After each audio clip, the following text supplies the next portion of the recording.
내면을 새롭게 하는 길 첫 번째, 느헤미야 8장 1절에서 6절 말씀.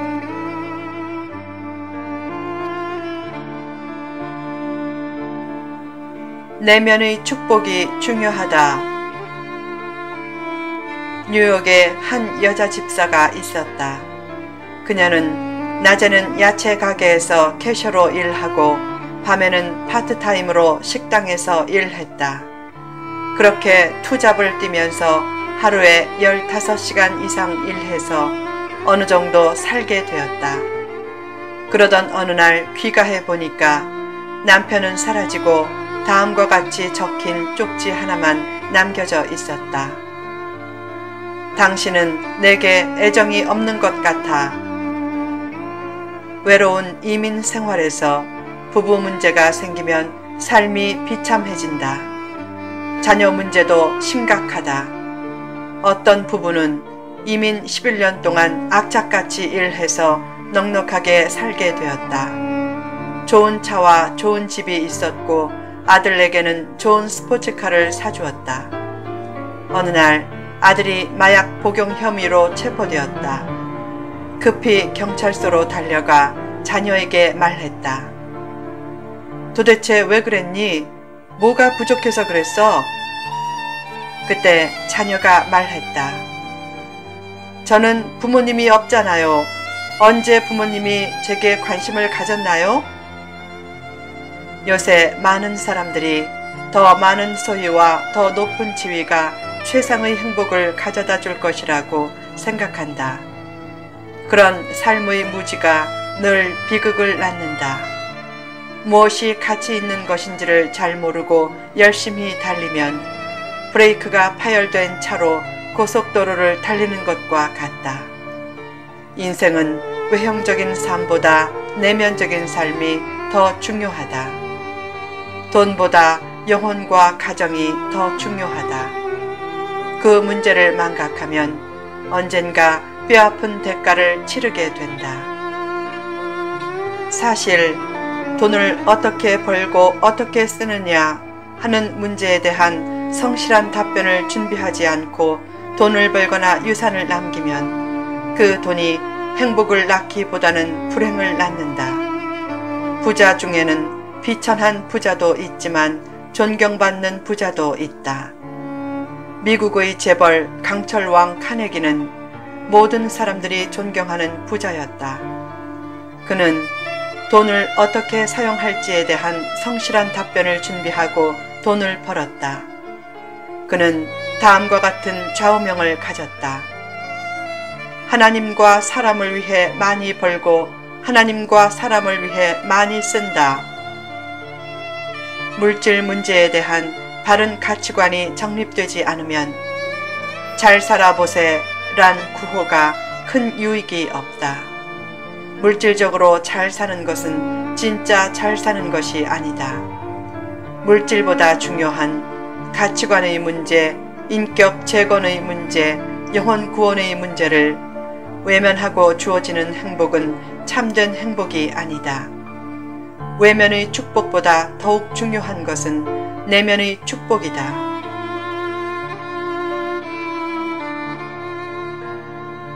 내면을 새롭게 하는 길. 느헤미야 1장에서 6장은 성벽 재건에 관한 말씀이다. 그리고 7장에서는 성벽 파수를 위한 지침을 주면서 적의 공격을 막을 수 있는 토대를 마련했다. 그러나 더욱 큰 문제는 내면의 문제였다. 아무리 외적의 공격을 잘 막아도 내부의 공격을 막지 못하면 무너진다. 성벽 재건보다 더 중요한 것은 신앙 재건이다. 그 사실을 간파하고 느헤미야는 스스로 물러선 후에 학사 에스라를 내세웠다. 느헤미야 8장에는 학사 에스라를 중심으로 벌어진 이스라엘의 신앙 부흥 운동에 대한 기록이 소개되고 있다. 바른 믿음을 통해 내면이 새롭게 되려면 어떻게 해야 하는가? 1. 말씀을 사모하라. 당시 예루살렘에 있던 여러 성문 중 하나인 수문 앞에는 큰 광장이 있었다.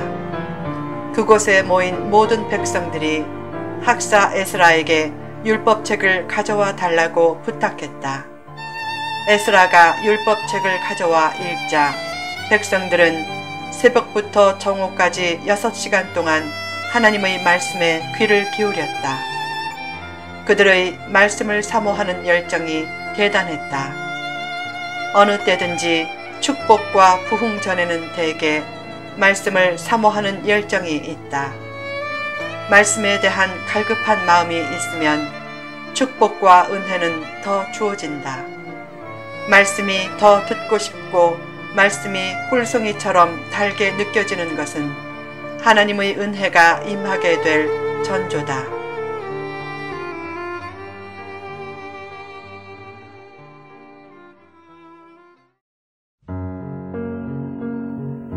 지금도 해외 선교지에서는 예배를 서너 시간 드린다. 우리나라도 옛날에 부흥회를 할 때 설교를 대여섯 시간 계속 듣기도 했다. 지금도 그렇게 설교하면 많은 성도들이 떠날 것이다. 요새는 부흥회를 해도 잘 모이지 않는다. 인터넷 동영상을 통해 보면 그 부흥 강사의 부흥회 설교가 매번 비슷하기 때문이다. 홍수 때 오히려 먹을 물이 귀하듯이 지금처럼 말씀의 홍수 시대에 오히려 참된 생수를 발견하지 못하고 사람들은 말씀을 더 멀리하고 있다. 그러나 은혜와 축복을 원하면 무엇보다 말씀을 사모하는 심령을 회복해야 한다. 요새 월세기, 즉 월간 새벽기도는 여러 기관에 사랑 나눔 명목으로 기증되고 있다. 그 중에서 현재 제일 기증이 활발하게 이루어지는 대상 기관은 교정기관이다. 현재 전국 대부분의 교정기관에 기증되고 있는데 많이 기증되는 곳은 한 곳에 300권 이상 기증되고 있다. 거기서 많은 영혼들에게 힘과 위로와 도전을 주는 문서 멘토의 역할을 잘 수행하고 있다. 예전에 한 교정기관에서 대략 다음과 같은 내용의 편지가 왔다. 목사님, 여기서는 목요일 오후에 예배를 드립니다. 오늘 재판으로 예배에 참석하지 못해서 방 식구에게 월세기를 가져다 달라고 부탁했는데 책자가 부족해 가져오지 못했습니다. 저는 아침마다 월세기로 큐티를 하며 많은 은혜를 받고 있습니다. 그런데 이곳의 제소자에 비해 월세기 책자가 부족해서 매주 마지막 주 목요일에는 월세기를 가져가려고 아비 규환의 전쟁이 벌어지고 있습니다. 월세기를 통해 신실한 하나님의 백성이 많이 일어나도록 기도하겠습니다. 그 편지를 보고 도대체 얼마나 월세기를 사모했으면 제소자들이 서로 가지고 싶어하는 모습을 표현하면서 아비 규환이라는 표현을 썼을까 하고 생각하니 월세기 문서 선교 사역에 대한 사명감이 새로워졌고 보람과 기쁨도 넘치게 되었다. 월세기를 사모하는 모습은 결국 하나님의 말씀을 사모하는 모습이다. 그렇게 말씀을 사모하는 심령은 현재의 연약한 모습을 극복하고 반드시 인생 반전의 역사를 이뤄낼 수 있을 것이다. 2. 말씀을 높이라. 에스라가 특별히 지은 나무 강단에 섰을 때 그의 우편에는 6명의 리더들이 도열해 서 있었고 좌편에는 7명의 리더들이 도열해 서 있었다.